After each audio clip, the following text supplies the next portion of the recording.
Welcome to The Old World Lives, a Warhammer Fantasy Battles podcast. You can find us on Facebook at The Old World Lives, on Instagram at The Old World Lives, and you can reach us by email at theoldworldlives@gmail.com. And now, on to the episode. Hello and welcome to episode 21 of The Old World Lives, a Warhammer Fantasy podcast. This is the first episode for the year 2020. Woohoo, we've made it this far. I'm Christopher, and with me tonight I have Jimmy. Hello, everyone. And Niklas. Hello. The other two might turn up sometime in the future when they got the time to spare. Yeah, they're covered in babies. Yeah, but that's good for them, and should probably say congratulations officially as well to both of them. Yeah, hopefully they'll be back in probably a couple of months. I don't know how the baby stuff works. How long? Yeah. I mean, how long does a baby stay as a baby? 18 years or so, Oh God, or a year, or 5 years. I'm not sure. they are lost warriors. We will miss them. Yeah, as you can probably tell, none of the three of us have kids. So let's move on to something more interesting. Well, should we maybe talk some hobby? Anyone done anything over the holidays? Jimmy, have you been doing any hobby? I made an elf. It's currently on a shelf. Elf on a shelf. Oh, yeah. Yeah, you saw my meager attempts of modding the Shadow Warriors, and just had to outdo me gloriously. You know me. I am the queen of building. So is this an elf for Mordheim? Yeah, a hired sword, an elf ranger. It looks really good. I really like the little details on it. Thank you. Is that like your own version of that guy Einar? Is that his name? No. Shadowblade. No, Einar is more of a Sword of master. Twilight. He's a sword master. Who is that guy? Because I see him everywhere in like trading pages. Like everyone seemed to have got him in some. Yeah, he was free in one of the White Dwarf magazines. I think it was the first magazine where they released Mordheim, and he's what we all know as a special character in Mordheim, a dramatis persona, and As about we all know. yeah, as we all know, and you can hire him for a games, and he will fight for you if the price is right. It is also a really, really gorgeous model that still holds up. Yeah, and his deal is kind of I think he's a sword master. He comes from Hoeth, I think, and he's looking for something within the city. And I think he's trying to fight the Shadow Lord in the end. This guy, your elf, is that just That's just a nameless elf? normal. That's just a hired sword elf. Like you can hire warlocks, dwarf slayers, rangers, and pit fighters, anything. So he's just a guy that you hire. Will you go around and ask people to toss coins to them, to whatever is next to? Oh yeah, of course he will. Currently he's singing "Toss a coin to your witch hunter." I thought that there were no elves in Mordheim. There are no elf warbands in Mordheim. Some elves they try to stay away from the city, but sometimes the pay is good enough for them to guide some warband in there. So I remember you fervently saying that there should be no elves in Mordheim. Yeah, because there are no elf warbands in Mordheim. This is from the rulebook, since there are elf rangers in Mordheim, not elves, as you guys know it. Yeah, I don't know. I want to keep elves away from as much as I can. So, have you tried this guy in a game yet? Yeah, I have. Did he snipe people with his bow? Nope. I use him for one thing and one thing only, to change one of my exploration dice after the games, since he can alter one of my search dice up by one or down by one, so I can get 5 of a kinds, 2 of a kinds, etc. How many land cards do you have to tap for this to get the mana for it? There's no magic in this, man. No magic at all. I don't know. That dice alteration sounds pretty magical to me. Yeah. That's because his elf eyes spot things. He knows where the orcs are taking all the halflings to the moon. Legolas, what do your elf eyes spot?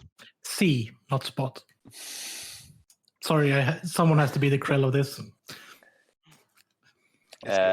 So did you find any juicy stuff with him when you used him? Not yet. He did give me a free ogre for 2 games actually. No. So it's something. I hope to get one of the magical artifacts by using this guy. All right. Nice.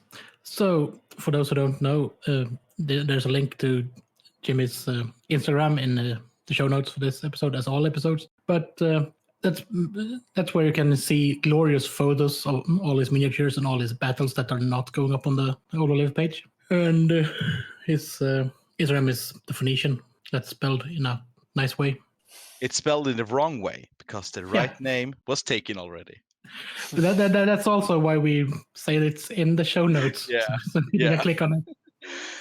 We can say it's kind of perfection, but you can't reach perfection. Very philosophical. So, what have you been doing, Chris? Built a unit of Shadow Warriors for my high elves and I started painting them. But then I joined the little challenge we're running this month and probably more months than this. And have worked on my second project, which is a unit of Dryads for Wood Elves. Get I'm using all the elves. Yeah. Well, the Wood Elves are pretty much Dark Elves and High Elves from the War of the Beard, so why not? Yeah. They just refused to go home after the war, most of them, or was abducted by Dryads and Treemen. So.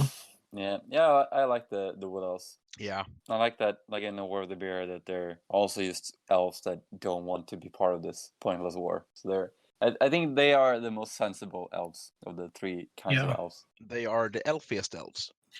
If people read the War of the Beard or War of Vengeance Warhammer Chronicles books, spoiler, I'm gonna say, there are basically refugees from one of the elf cities that wander in the wilderness and almost just slightly just adapts and then gets changed by the forest itself.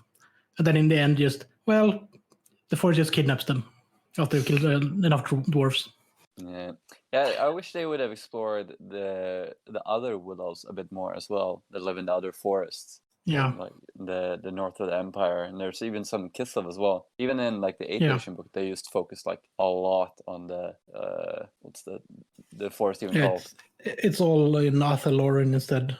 Yeah, the Loren Lakai, which was the forest that they named when they settled the old world, stretched from the coast of Bretonia up until Kislev. I guess that the elves and dryads and the treemen has been isolated over time by humans wanting wood. Yeah, and also the dwarves just cut down huge forests during the War of the Bear just to fuck with the elves. Yeah, maybe this forest is in between us and the elf city. It's going to level the forest. Yeah, and also they just like literally did it just to fuck with elves. Like, oh, you like this forest, and you're not going to come out of your city. We're just going to chop it all down. Did it literally just fuck with elves? That's nasty. Love dwarves. Yeah, and I've also built a treeman since. Nice. Why not? Probably, I'm honestly considering just running a forest spirit list, but that might be a bit cheesy.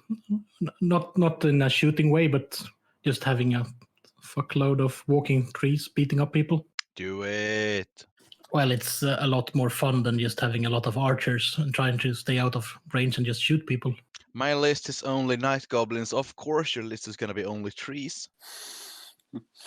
Yeah, there are special choices at least. Like, you can't have any trees as core, can you? Dryads. Oh, really?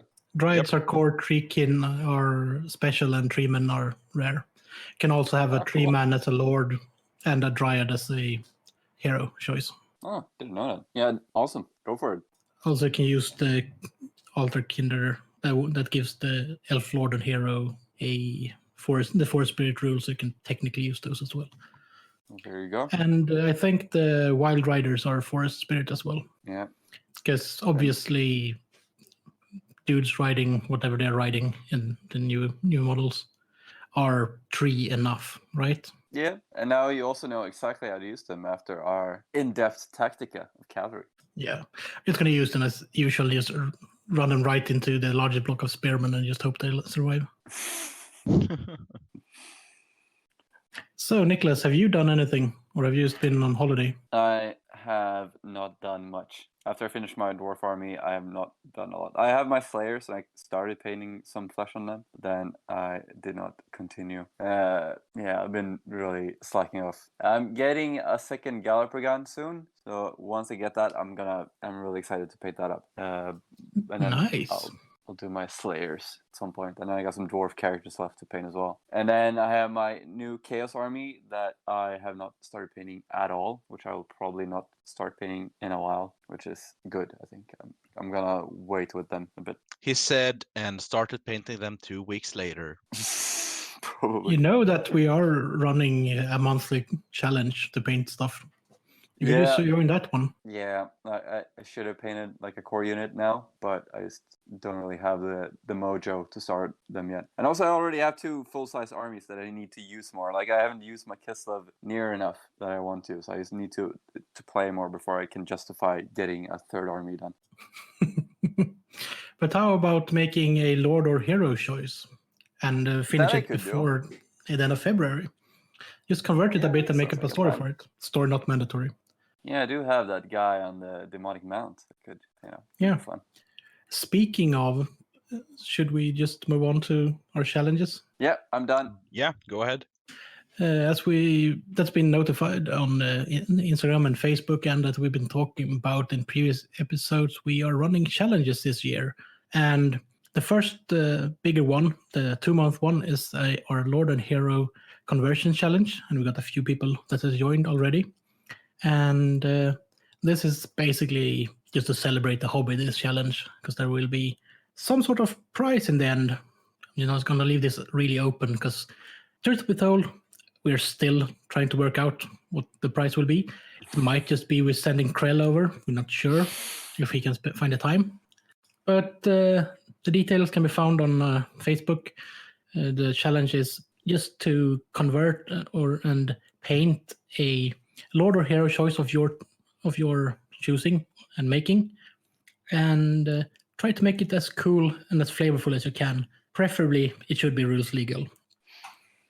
Otherwise, it would be hard to use it. Yeah. And this challenge ends just because I know that one person has taken me up on this. It ends on the 28th of February, and not the 29th, which is a Saturday.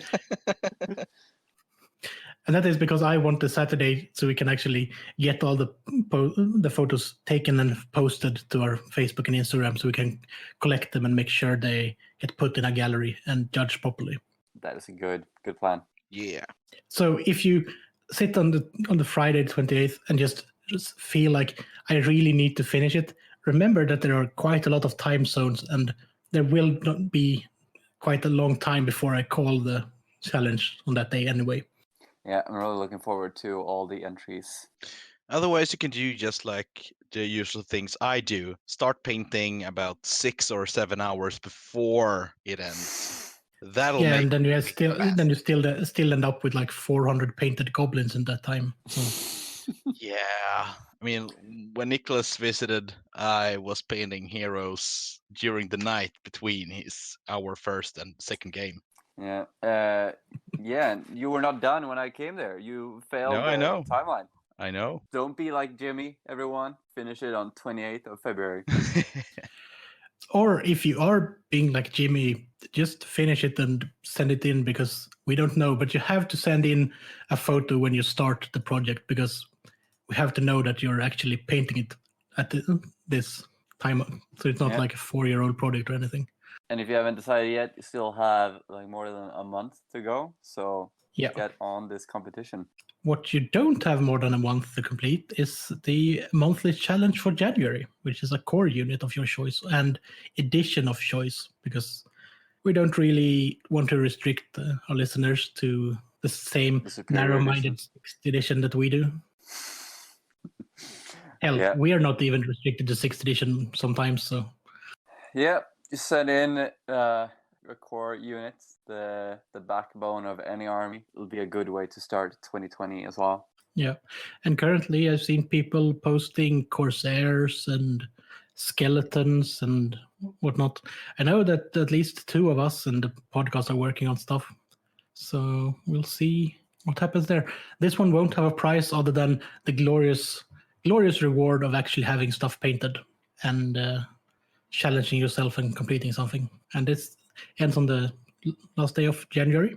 And all of the details can be found on Facebook and Instagram. Yeah, there will also be the glory of us telling everyone listening here that this person is the supreme painter of core units. Oh yeah. We haven't decided what the next challenge will be, though. So I have to come up with that. But it might be just following on this one and painting a special. Yeah, seems like the logical Yeah. way of carrying on. Maybe I could even get my Slayers painted for that. Oh, snap. Well, let's move on to some news then. And we actually have news. We are on Spotify. Woohoo. Yay! Yay. It took all of like 2 minutes and waiting for the approval process to be completed. So we finally did it. Woohoo. But we are on Spotify. Yeah, that's great. It's nice to have another way of listening to us. But if you're listening to this, you're probably not listening on Spotify at the moment, unless you have seen our Facebook post about it. But yeah, we're on Spotify. It's nice.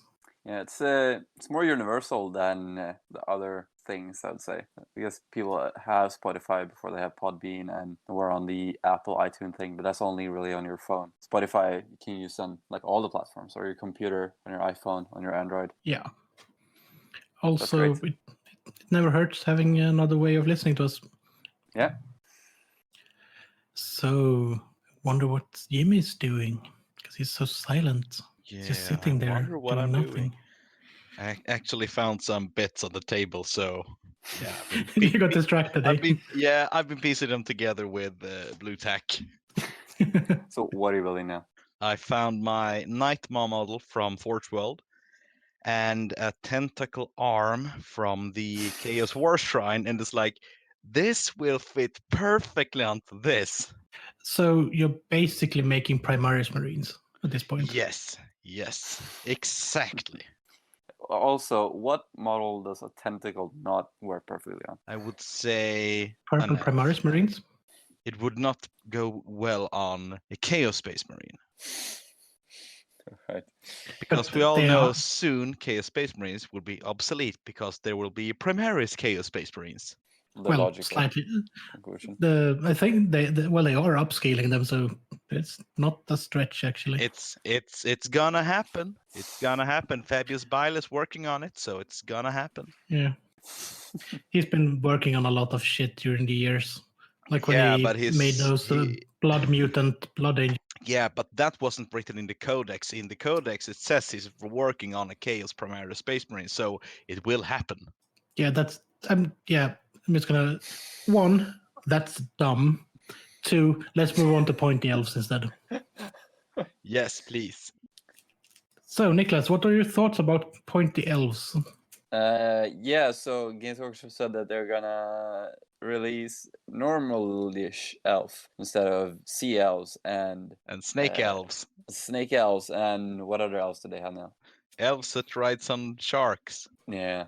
So what they're basically going to do is they're going to release Teclis's second attempt of making proper elves, because the first one was the Deepkin. He just messed up so much. Niklas' favorite elves. Yeah. So Teclis is now like the elf god, the supreme elf god, like Sigmar is the human mega god, I guess. I'm looking forward to seeing this. Maybe they'll do some guys that will fit well as some kind of choice in Warhammer Fantasy Battles. Yeah, I mean, Probably if the regular guys will be good Phoenix Guard, maybe. If the models look anything like Jess Goodwin's artwork, it's gonna be fabulous. Yeah. And the post so far and the video they posted actually uses the artwork as an example of what they're going to work from, which is a good sign, I hope. Seeing the hat on the artwork for the new tech list, though, that's a worrying. Yeah, I mean, been a lot of talk about his hat. Yeah, what the fuck is that hat? What's It's like a large moon-shaped unibrow and massive sideburns. Yep. Yeah. But there are still a few kits in production for Cities of Sigmar, so maybe those will be reused. Maybe, hopefully, a box. I'm still hoping for the box with Phoenix Guard and one of the what they call the giant firebirds they have. Yeah, I think it's weird that they discontinue the Dragon Princess. I think they would fit well into Age of Sigmar. Yeah. Yeah. Ooh, maybe that means they will make a new dragon. Oh, snap. Yeah, it would be nice if they bring out some regular spearmen for the elves. Yeah, a new spearman kit would be great. Or a new combi weapon, combi warrior kit of some kind. Yeah, they're much needed. We never mentioned the last chance to buy. That was up on. That might be a bit late for people to get stuff that was up for last chance to buy on Forge World this Christmas. Oh, yeah.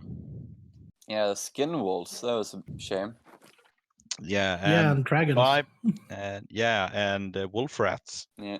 Yeah. I've got the Carmine Dragon, and Chris got the Carmine Dragon as well. Yep. And that's like the best dragon they've ever made, in my opinion. Yeah, it's a great dragon. It's the best Warhammer Fantasy dragon, at least, because the quite expensive, massive Smaug dragon is really good as well, even though the head looks a bit too friendly. Because in 40k, Phoenix Dragons is the best dragons, right? Yes, Jimmy. Thank you. I'm glad I got to get the Carmine Dragon before it got discontinued. The Skin Wolves are also good. I don't know what I would use them for, but it would also have been nice to just have them. They would do well Minotaurs, Yeah, or that's true. spawns of corn, or use them as base models for rat ogres by putting wolf rat heads on them and wolf rat tails. Albeit expensive rat ogres, but they're really cool looking. But they're all gone now. So yeah. It's too bad, because I think the Magma Dragon and the worm coming out of the ground was removed as well as last chance to buy. Yeah, and the Merworm, or Virm, how do you pronounce it? Yeah. It was also on the last chance to buy, and I've been thinking about buying one, but eventually I chose not to. Oh shit! I didn't know that was the last chance to buy. But a friend of mine owns it, since when I went to Warhammer World, I bought him one. So there will be one eventually here in town to use in Mordheim, set in Marienburg, in our planned. Nice. Yeah, we're planning to build a port table. So yeah. It's also a must-have for the Lothar and Seaguard list. Yes. Oh god, yeah, they can use one. That's the reason I wanted one, was to be used in the Seaguard list. Because I have all of the other models. I literally own all of the other models for a Seaguard list, except for a Mereworm. Yeah. It's a shame. Maybe you can buy it from a third-party producer or something. Yeah. Yeah, or just do something else, because I prefer the look of the Mereworms on the front cover of Elves. I think it's Elf Slayer, when they're murdering what they called the Black Ark. Because they got an elf on a sea dragon on the front, and that looks way cooler than the Mereworm, actually. All right. Besides the elves that might be able to be used in fantasy, are there any other news from Games Workshop? Here's for hoping. A toast to everyone. Well, there are probably some really cool conversion opportunities with some of the models released for the Saint Shrine Death celebration thing from the Sisters of Battles release that was this weekend. Hey, a cheer for building Sisters of Sigmar from it. Yay. Yeah, sure. That's actually what I was thinking of. Because there are some that are not in massive power armor suits that's in some of the kits, and that's really nice, actually. And this is why I learned sculpting. Yeah, I guess this will come out of Gävle in 2020. I'm not that out of touch with using sculpting as a way to get what I want either. I'm not as prolific as you, that for some reason managed to basically resculpt everything the moment it comes out. Yeah, we lost Jimmy to the bits again, I think. So sorry. Let's move on quickly to the main topic. So Jimmy won't be able to retort. Albion is a small, windswept island off the coast of Norska in the Great Ocean. It is said that it rains every day in Albion. The islands are shrouded in mist and heavy fog, and the land is predominantly bogs, marshes and fens. This damp and gloomy environment is inhabited by tribes of woad-wearing humans, led by truth-sayers, guardians of the mysterious Ogham stones, and inhabited by creatures such as giants and the strange Fimir. And our main topic tonight is a little campaign that Niklas had sorted for the past weekend. Yeah, last weekend we did our second run of Albion, the real-time event campaign thing. So this was a 2-day event, and we did the first one back in August. And I did this with Joseph Bain, that he ran the Bringing Back 6th Edition tournament, which is like the first 6th Edition event in the UK in 2019. And since then, it's been a lot of 6th Edition activity. So we started planning this pretty soon after that event. And we were planning on running 2 events. I wanted to run them 2-day, preferably, but a lot of people can't really do 2-day events. So we decided that we would do one 1-day event and one 2-day event. First one in the end of August and the second one in the beginning of September. But after the August one, we realized that not a lot of people could come to the September one. So we pushed it till January, and we just ran it. And it went great. So we had, the plan was to have 15 people, 5 per team, a good team, a bad team, and a neutral team. But we ended up with 4 players per team. So it's a bit of drama leading up to the event. It's like, first one guy dropped and like, oh shit, well, maybe we can fill him in with another guy. And then another person dropped and like, oh no, well, how is this going to work? Because we can't have, the worst possible thing would be to have 2 people not coming, because then we wouldn't have replacements for it. There's just one person, one of us could play. Then it worked out in the end, and we had 3 teams of 4 players. So Albion as well is like a classic 6th edition thing that has always just been like, the island is mythical in itself and like shrouded in mist. And the same has been with this campaign for me. Like since I started playing fantasy, I never played this. I wasn't playing when this campaign came out. So it's always just been there, like this cool thing that happened in the past. And there's this tiny booklet, Dark Shadows, that's just full of, just packed with nice artwork and just really cool story. I really love that those campaigns used to come with White Dwarf and had a limited few months run of White Dwarf support. Yeah.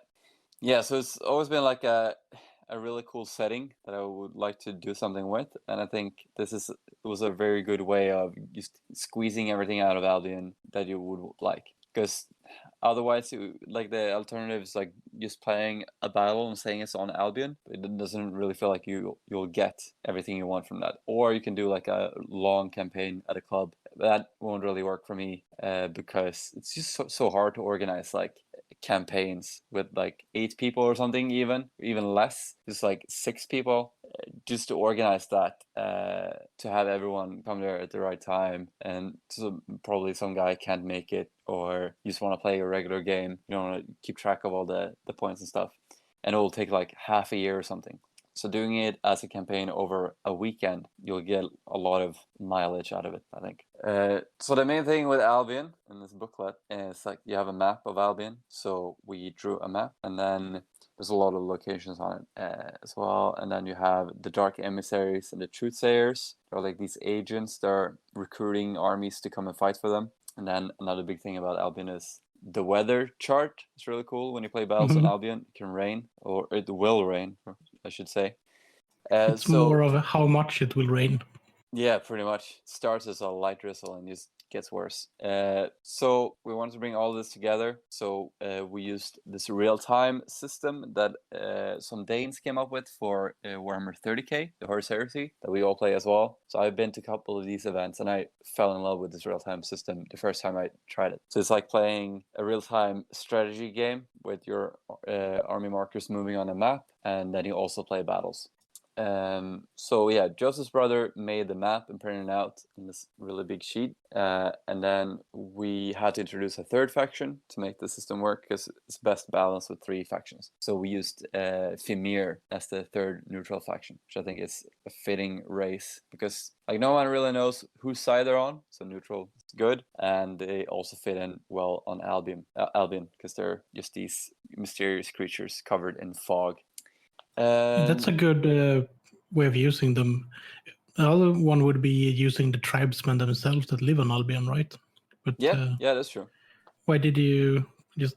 I never asked before. Why didn't you consider? Did you consider them as an option, or was it just Fimir or cooler?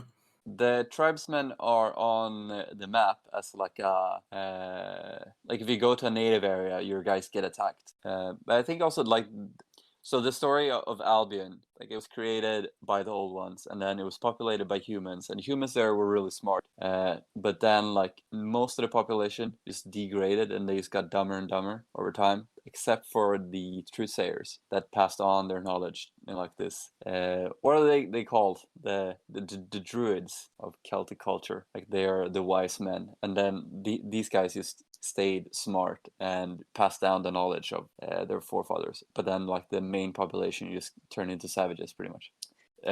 Well, they turned into like 800 BC Brits, so not that much different these days.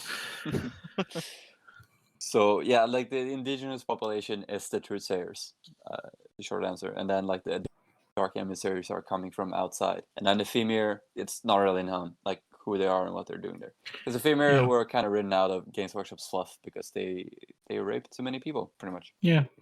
What about the massive orc army that is controlled by one of the temples that have giants as warriors to defend the temples? Is that a thing? Yep, that's a thing. Well, that was a thing until tribesmen Gotrek, Felix, and Teclis attacked them. Well, I need to read that. Don't spoil the book. That is quite obvious where they're going in. Like after the first pages that are just Teclis messing with women. So that sounds like a good setup for a campaign. Do you have, just before we move on, is it concluded or is the more parts planned? So I think, we might run it again. Right now we're all a bit Albioned out. So I got this idea of just having like the same story thing as well, like as a campaign, and run it for more times by this guy in England that also runs Horse Heresy. And also shout out that just go to events, whatever events it is, and you'll get inspiration. That's great. Go to as many events as possible.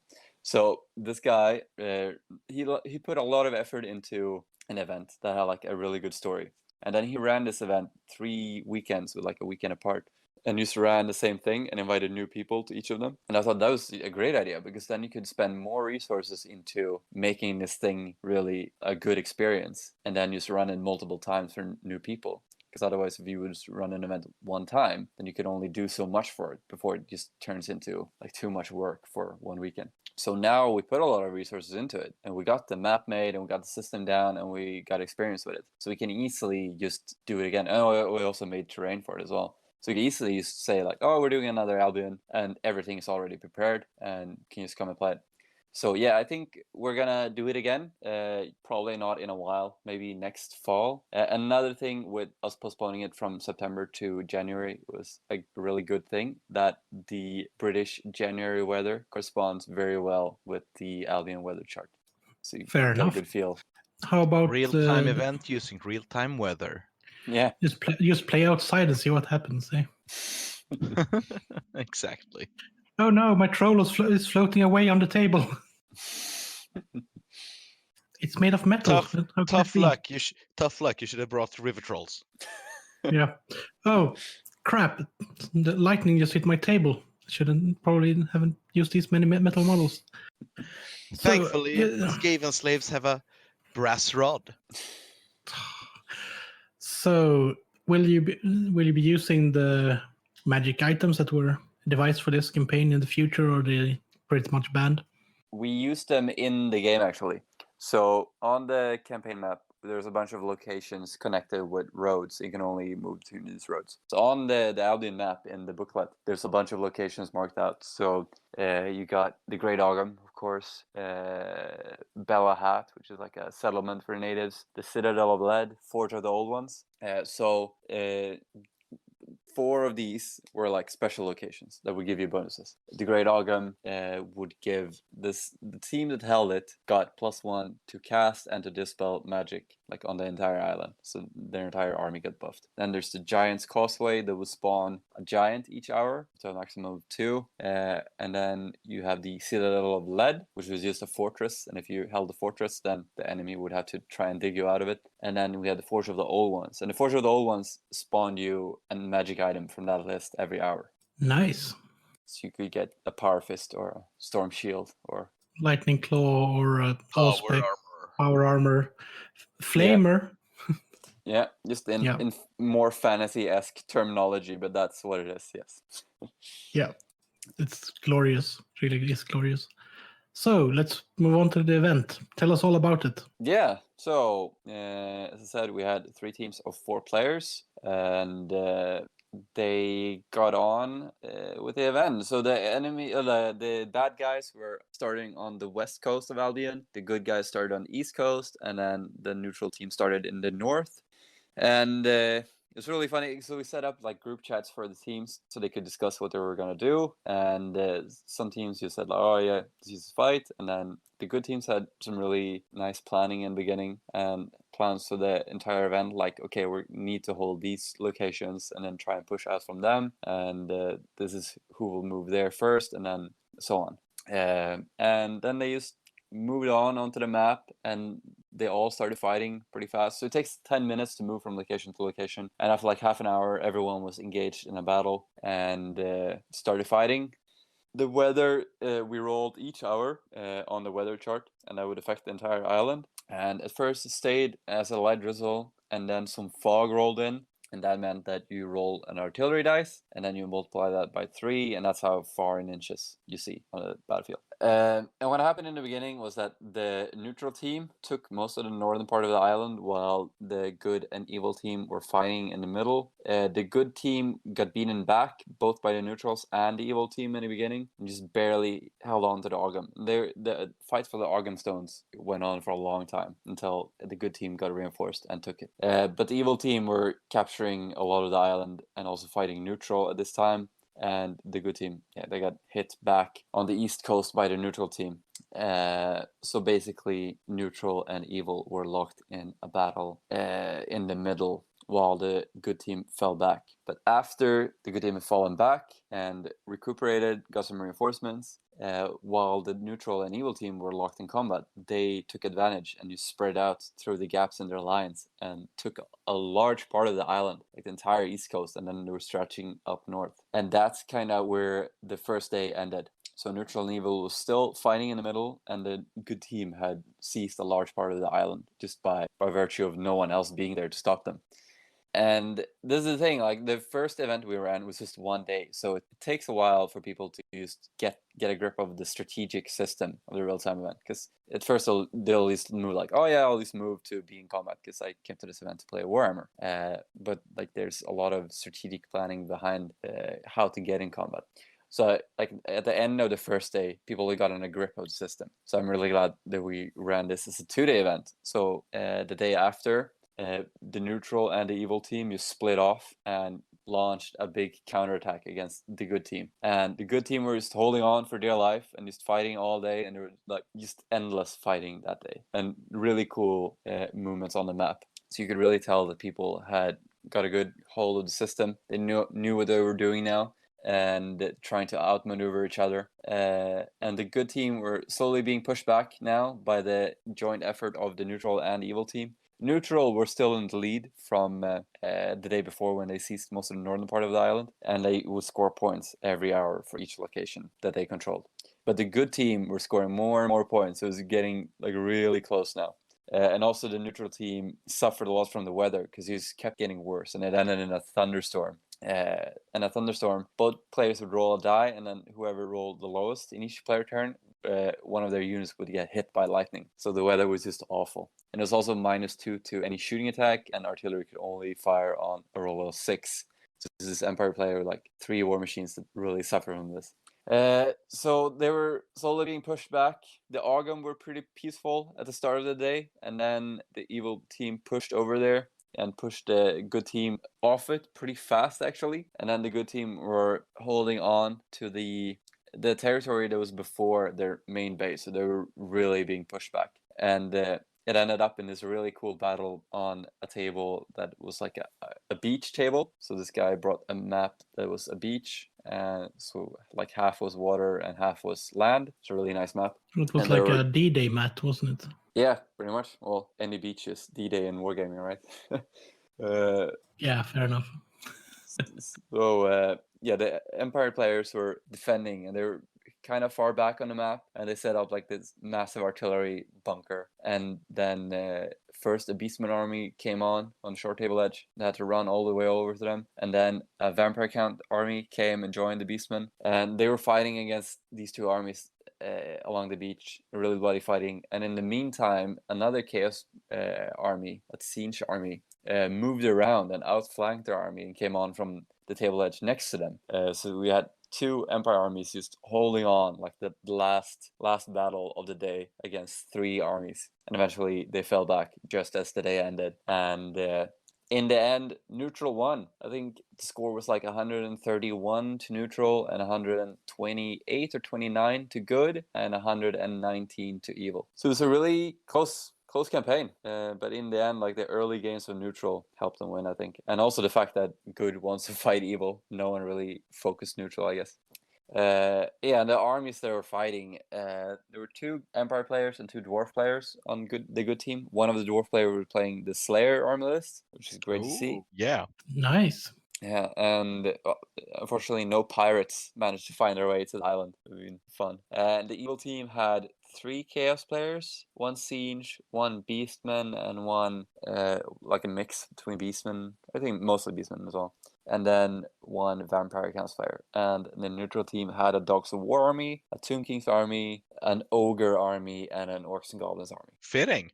Yeah. So yeah, it was a great day of gaming. Everyone there seemed to really enjoy it. And as I said, I think like if you play this campaign, especially with people who haven't played before, you really need to have 2 days just to get the most out of it. I think it was a good amount of time to get the feel of Albion as well. So yeah, I'm super happy with it. Joseph's really happy with it as well. Probably will do it again. Like as I said, we have everything that we need to play it. So it's just really having a place to play it and get the people there. We played it. Joseph works as a teacher, so we played at his school in like an auditorium, and it was a perfect venue. It was great. High ceiling, good ventilation, good lighting, perfect. That sounds really good. Yeah, that is the tale of Albion.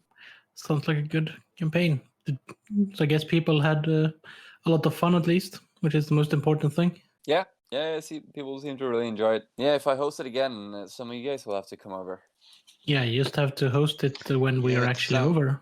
Sounds like you want Night Goblins there. I always want Night Goblins in Albion. Oh, yeah. I can bring like 8 painted models if you want. An assortment of lords and a goblin and a rat or something. And speaking of, if you would come over, there were no elves here. That was pretty interesting. Elves don't want anything to do in Albion, you know? It's too rainy. Unless we're looking back to the actual stats from the Albion campaign that G-Dubs ran. Hashtag didn't happen. Well, none of it happened until like in 2 or 3 or 4 years' time when the world gets rebooted. But yeah, I think currently the Dark Elves came in like 2nd place in the real campaign that they did. Yeah, they won. High Elves. Oh yeah, High Elves. Darkest won, then High Elves, then Dwarves, then Empire. Oh, I thought it was Dwarves that won. No, they were 3rd. Well, Dwarves won to me. They always win. They won the moral victory. That's what the Darkest players was a bit annoyed with, because they got the most expensive items from that campaign, the Power Fist and stuff like that, and the High Elves got the better ones that were slightly cheaper, like the Power Armor, a Lightning Claw, and Power Sword. No, Flamer. Power Sword was the Dwarves, wasn't it? The Shiny Sword of Death or something like that. Yeah.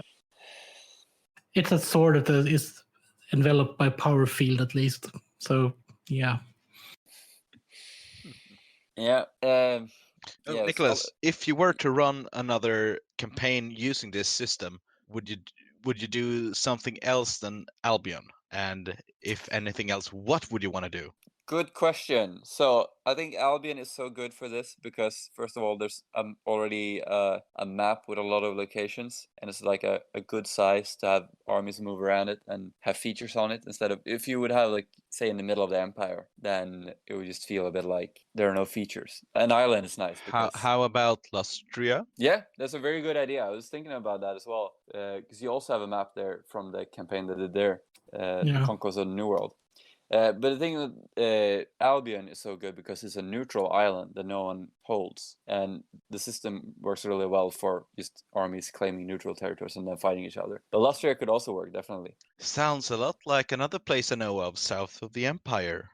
The balance, yeah, definitely. No. The Border Princess. But yeah, that's what I'm talking about. Yeah, definitely. Yeah, there are many good places. The thing, like, if you would host this in a place where there's like lots of battles going on, like Kislev and the Empire, like a Storm of Chaos thing, I don't know if this system in particular would work best, like the real-time system, because it works really good in a neutral place with 3 factions. That's what it's designed for. You could just adapt it a bit and use it for one of the Chaos incursions and just have, well, in this first wave, all of the beastmen and lesser humans have to go and clog up all the humans, and then the proper Chaos warriors can come up and get the glory. Yeah, I would like to try the system with just 2 factions and I have it like an attacker-defender thing. I think that would be a lot harder to balance properly. Yeah. I think the real-time system works really well for Albion, and if I would like to do something else, I think I would try another system instead. Maybe it's how like games decided by wins and losses. Let's say like the Storm of Chaos one. If you would do Storm of Chaos, and then maybe you would have 3 or 5 battles depending on the day, and then like it would move on regardless from north to south towards Middenheim, and then the last game would always be about Middenheim anyway, and then the previous games would just determine if you get reinforcements and stuff like that. I think that would work better balance-wise than having a real-time system. Yeah, then you could also write it that these are the places we're fighting for day 1, and these are the places we're fighting for day 2, or something like that, instead of just having them mysteriously teleport from the front lines about 14 hours by car or something south. Yeah, I'm really happy with Albion. Probably we will see it again. We just haven't set a date yet. Sounds great. Yeah. So what you're saying is not the weekend of the 20th of March then? When you're coming over? Yeah, exactly. I can let you look at the map. Maybe bring a character. You can move him around. Just move around the deserted island of Albion. Niklas, let him borrow your dwarves. No, I'm just going to bring a Dark Elf and just put him in his proper place and rule the large enclave they built on Albion after the campaign. Yeah. That sounds really great, and I really hope you guys over there make a lot of nice and fun game days and campaigns in the coming weeks and months. Yeah, it's funny now as well, because if we would plan in another event, we would actually have to like be careful not to book it too close to another event, because there are so many this year in England. Yeah, there's one the week after I'm in England. Yeah, I'm going to that one. It's going to be fun. Yeah, I bet. On the other hand, I do bet my fiance would be a bit pissed if I actually went to a 2-day event when I went to England with her. Yeah. Oh, well. So, do we actually have anything else planned to talk about? Maybe Jimmy will talk about something? Yeah, I don't really have anything to talk about. How's the tentacle going? Yeah, it's lying here on the table waiting for me to green stuff. Maybe just do a little bit of recap then. Our challengers are on. Check out our Facebook and Instagram for that. There are also special hashtags to use if you want to. And if you don't use it, Facebook, because there's people that actually are wise enough to stay away from Facebook, I've seen, that have wanted to join as well. Which is strange that they're still on Instagram that is owned by Facebook. Other than that, there are a few that we didn't mention in the news, that a few Warcry releases that are actually finally out, including that large Minotaur-looking Doombull guy, whatever it is. The Ogroid will make a fine Doombull conversion material, or just use him as he is. I think people told me he is larger than the previous Ogroid model, so he should fit right in as a Demon Prince as well. Yeah, just maybe a bit of conversion and paint job. Yeah, I don't required. think he needs a conversion to work as a Khorne Demon Prince.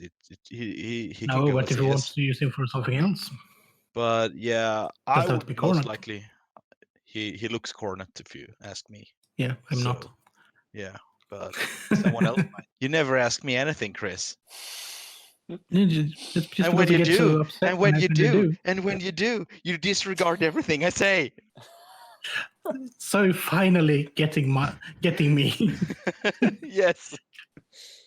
I'm actually really liking these new models here. I'm actually growing on the Marauder looking models. I'm getting like old school Marauder feel on them. Yeah, well, Yeah, we'll see yeah. your army, your what are they called again? The Kurgans.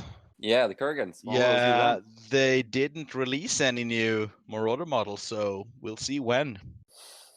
They might actually- maybe they are the pointy elves. They're just marauders with pointy hats with pointy I mean, ears. it's like the current Marauder models are from 2001, I think. That's 18 years old. Yeah. The same with the zombies for Undead. 99. Ugh, God. One day. Someday. I really like the Angel's Tears. Sorry, I got lost on Forge World. Yeah, I think that's it. I got nothing more. No, nothing more. So next episode will hopefully be what are we gonna say this time? It's gonna be a extravaganza of. It's gonna be a chaotic episode. No, don't say that. Then we actually have to do it. Oh no! Well, we will definitely announce the winner of the January challenge. Yeah. Well, at least we're gonna announce who actually completed the general challenge, and hopefully we will not have to announce the winner of the Lord and Hero Conversion Challenge that ends in February. Now we're actually not really talking about anything anymore, so it's a good night from me. Goodbye. And remember, be square. Time have ended, and the realm of elf, dwarf, and man shattered. But in our hearts, the old world liveth.